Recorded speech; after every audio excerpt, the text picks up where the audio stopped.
श्री संजय जोशी जी को जन्मदिन की हार्दिक हार्दिक शुभकामनाएं। शहर के समाज सेवियों में से एक प्रतिष्ठित नागरिक क्षेत्र के केबल ऑपरेटर संजय जोशी जी के जन्मदिन के अवसर पर उनके इष्ट मित्रों और समर्थकों और परिवारजनों ने उन्हें ढेर सारी बधाइयां अर्पित की हैं। बधाईकर्ताओं में टीवी केबल ऑपरेटर मनीष मिमरोड, बुद्धि विलास उपाध्याय, नितिन बोबल, संजय भदौरिया, पंकज प्रयाल, निर्दोष जोशी, संतोष सोनिया, मामा सभी ने संजय जोशी जी को जन्मदिन की हार्दिक शुभकामनाएं अर्पित की हैं।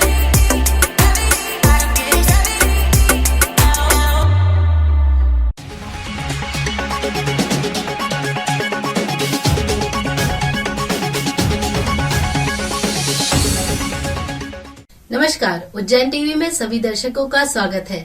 आइए एक नजर डालते हैं उज्जैन शहर के मुख्य समाचारों पर।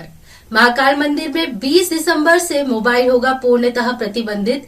25 दिसंबर से भक्तों को गर्भगृह में नहीं मिल सकेगा प्रवेश। महाकाल मंदिर में दर्शन के लिए आने वाले श्रद्धालुओं को 20 दिसंबर से मोबाइल ले जाने पर पूर्णतः प्रतिबंध लगा दिया गया है। इसके लिए 3 स्थान चयनित किए हैं जहां आकर श्रद्धालु अपने मोबाइल सुरक्षित रख सकते हैं और निश्चिंत होकर दर्शन के लिए प्रवेश कर सकते हैं। श्रद्धालुओं के मोबाइल जमा कराए जाते समय उनकी फोटो खींची जाएगी, एक QR कोड जनरेट होगा और टोकन दिया जाएगा। दर्शन के बाद वापस लौटने पर टोकन दिखाकर मोबाइल वापस प्राप्त किया जा सकता है। फिलहाल श्रद्धालुओं के मोबाइल के बदले कोई शुल्क नहीं लिया जाएगा, लेकिन प्रबंध समिति की बैठक में निर्णय लिया गया था, इसीलिए अब सख्ती से नियम लागू होगा। हर व्यक्ति या तो बिना मोबाइल लिए दर्शन करने जाए या फिर उन्हें इस प्रक्रिया के साथ गुजरकर ही दर्शन के लिए प्रवेश लेना होगा।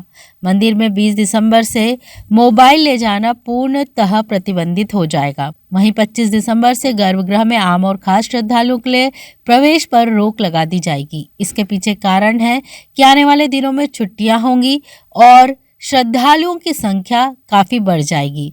सभी को गर्भगृह से प्रवेश देकर दर्शन कराने में असुविधा होगी, इसलिए यह निर्णय लिया जा रहा है। मैं वो क्लियर करना चाहूँगा कि महाकाल महालोक में मोबाइल का उपयोग पूर्णतः रहेगा। कोई भी व्यक्ति महाकाल महालोक में मोबाइल का उपयोग कर सकता है, फोटो ले सकता है। जहाँ तक मंदिर परिसर की बात करें तो गर्भगृह है, नंदी हॉल है, कार्तिक मंडपम है, गणेश मंडपम है, जो हमारा गेट नंबर 4-5 से एंट्री करते हैं वो वाला इलाका है, मानसरोवर है, फैसिलिटी 1 है, और जो अंदर परिसर में घूमते हैं वो सभी मंदिर उसके क्षेत्र में आएंगे। निर्गम हो गया जो आदेश निकाला उसमें इन सभी जगहों का उल्लेख किया जिससे कोई कंफ्यूजन ना रहे। साथ ही यदि कोई व्यक्ति मोबाइल का उपयोग करते हुए अंदर पाया जाता है तो उस पर 200 रुपए का जुर्माना भी अधिरूपित किया जाता है। रेलवे स्टेशन पर संचालित जीआरपी थाना जल्द ही होगा प्लेटफॉर्म नंबर 1 से प्लेटफॉर्म नंबर 8 पर स्थानांतरित। जीआरपी थाना प्लेटफॉर्म नंबर 1 से शिफ्ट होने जा रहा है।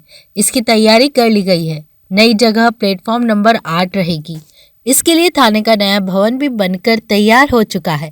जीआरपी थाने को प्लेटफॉर्म 1 से अन्यत्र शिफ्ट करने की मांग लंबे समय से की जा रही थी, क्योंकि जिस जगह वर्तमान में थाना है उसके सामने ही ट्रेन का इंजन चेंज होता है व रात दिन शोरगुल के चलते पुलिसकर्मी परेशान रहते हैं। लंबे समय बाद अब थाना नए भवन में संचालित होगा। इसके लिए प्लेटफॉर्म नंबर 8 पर नया भवन बनकर तैयार है। जीआरपी थाने के अधिकारियों का कहना है कि शिफ्टिंग की तैयारी हो चुकी है। नए साल से थाना नए भवन से संचालित होगा। हाँ, नए थाने जो मध्य प्रदेश में मध्य प्रदेश हाउसिंग बोर्ड के द्वारा जो नए थाने चौकियां बनाई गई थी, उसका केंद्रीय गृह मंत्री श्री माननीय अमित शाह जी के द्वारा पहले ही डिजिटल उद्घाटन किया जा चुका है।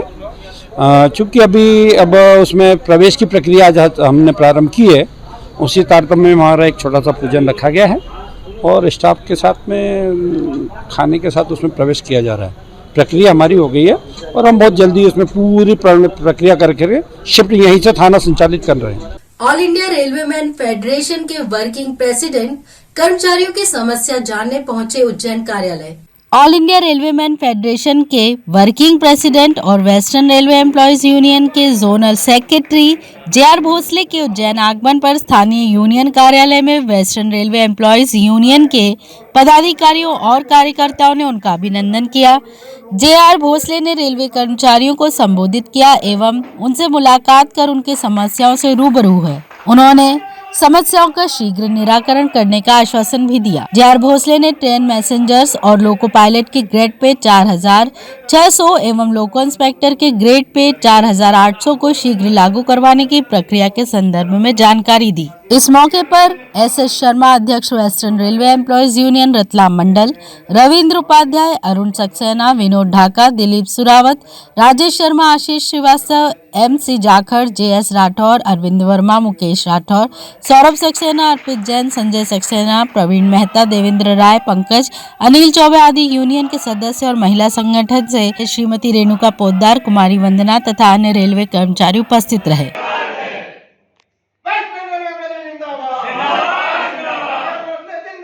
जो हम ऐसा जो आते हैं, माला पहनते हैं, निकल जाते हैं, ढंग की मुलाकात नहीं होती है, तो पीसफुली बैठ के लोगों का समस्या सुख दुख जानने के लिए ये मीटिंग रखा है। और इसीलिए आज सुबह अभी हम महाकाल का दर्शन करके आए, लोगों का हम सुन रहे हैं, तो लोगों का जो परेशानी है, अपेक्षा है, वो जानने के लिए मीटिंग रखी है आज की। सर, कई दिनों से रेलवे स्टेशन पर प्लेटफॉर्म नंबर 1 पर कई संगठन द्वारा प्रदर्शन भी किया जा रहा है कि कर्मचारियों से यहाँ से काम छीनकर कई दूसरे कर्मचारियों को काम दिया जाता है। इस पर क्या कहेंगे? ऐसा अगर ये हो रहा है, मैं अपना लोगों से पता करूंगा कौन सा काम छीनने का काम हो रहा है, वही जानकारी करूंगा। अखिल भारतीय विजयवर्गीय वैश्य महासभा की राष्ट्रीय कार्य समिति की बैठक में लिए गए महत्वपूर्ण निर्णय। अखिल भारतीय विजयवर्गीय वैश्य महासभा की राष्ट्रीय कार्य समिति की बैठक विजयवर्गीय धर्मशाला, कालापत्थर, जवाहर नगर, नानाखेड़ा पर आयोजित हुई। इसमें देश के 13 राज्यों से करीब 100 से अधिक प्रतिनिधियों ने भाग लिया। कई लोग ऑनलाइन प्लेटफॉर्म पर भी जूम मीटिंग द्वारा जुड़े रहे। अध्यक्षता महासभा की राष्ट्रीय अध्यक्ष डॉक्टर सावित्री सत्यनारायण विजयवर्गीय ने की। अखिल भारतीय विजयवर्गीय वैश्य महासभा उज्जैन के अध्यक्ष महेश विजयवर्गीय का कहना है कि अन्य समाजों को भी इस तरह जागरूकता भरे निर्णय लेने चाहिए ताकि जो लोग मध्यम वर्गीय या गरीब तबके से हों उन्हें भी बराबरी का दर्जा मिल सके और वे भी अच्छा जीवन बिता सकें। अब मध्यम वर्गीय परिवार में जन्म लेने वाली बेटियों को बोझ नहीं समझा जाएगा। ऐसी बेटियों के जन्म पर विजयवर्गीय वैश्य समाज की ओर से तत्काल 10,000 की FD करवाई जाएगी। इसकी राशि 18 साल बाद बेटी को उस समय मिलेगी जब वह विवाह योग्य हो जाएगी। समाज में होने वाले विवाह समारोह सहित अन्य आयोजनों में प्लास्टिक के सामान उपयोग नहीं करने का निर्णय लिया गया। वहीं शुभ लक्ष्मी कन्या योजना के तहत निर्धन व गरीब परिवार की बेटियों को ऑल इंडिया में कहीं भी शिक्षा प्राप्त करने की सुविधा दी जाएगी। काम छोड़ने पर ठेकेदार ने मजदूर की पिटाई, वहीं एक युवक दुर्घटना में घायल हुआ। दोनों है जिला अस्पताल में भर्ती। भैरवगढ़ थाना क्षेत्र के ग्राम पूरी खेड़ा निवासी सुनील पिता प्रहलाद कछावा उम्र 25 वर्ष मजदूरी करने इंदौर गया था। वह वापस लौटा तो उसका पूर्व ठेकेदार संजू चंदेल उसके पास आया और कहने लगा, मेरे यहाँ काम करो। सुनील ने काम करने से मना किया क्योंकि संजू चंदेल मजदूरी के कम पैसे देता था। काम करने से मना करने पर आक्रोशित संजू व उसके अन्य साथियों ने सुनील के साथ एकमत होकर मारपीट की, जिससे सुनील को गंभीर चोटें आईं, जिसका उपचार जिला अस्पताल में चल रहा है। पुलिस ने प्रकरण दर्ज कर मामले को जांच में लिया। भैया मैं गया था, इंदौर गया था, तो इंदौर रास्ते में मेरे को मारपीट की इसने, संजू चंदेल ने। बोलता है कि तू मेरे यही काम कर, दूसरे के यहाँ जाता है तो मेरी हाथ में जलती है। ऐसा बोल के मेरी उंगली मरोड़ दी इसने। मेरे 2 गवाह भी है, उनसे पूछ लेना आप। और ऐसा सपोर्ट करता है कि तू मेरे यही काम कर, दूसरे के यहाँ काम करने नहीं जाने दूँ तेरे को। क्या कारण है ऐसा उसको बात बोलने का? वो दबाव में डाल के काम करवाना चाहता है, और क्या। वेतन भी कम देता है? पैसे से भी कम देता है साहब। मेरे को जहाँ मजदूरी पड़ेगी, मैं तो गरीब आदमी मजदूरी करने वाला, जहाँ मेरे को मजदूरी पड़ेगी वहीं जाऊँ मैं तो। कौन लोग हैं? ये गाँव के ही है मेरे।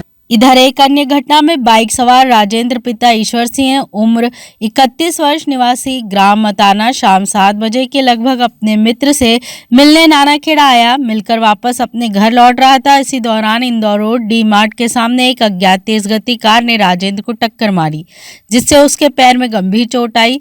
घायल अवस्था में उपचार के लिए उसे जिला अस्पताल में भर्ती करवाया गया। मैं उज्जैन आया था दोस्त से मिलने, फिर इधर से जा रहा था घर,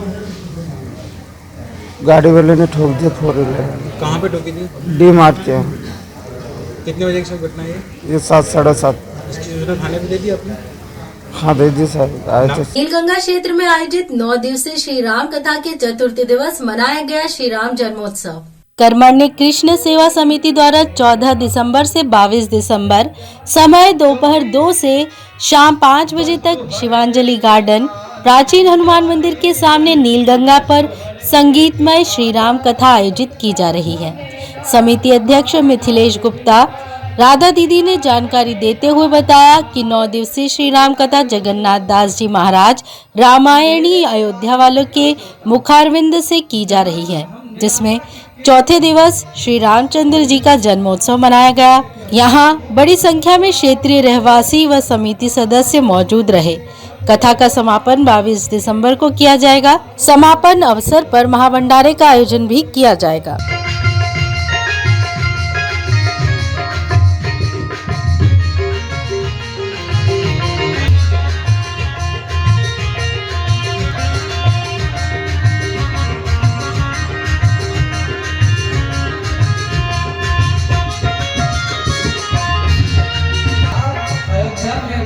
भगवान का प्रकाश हुआ तुलसीदास जी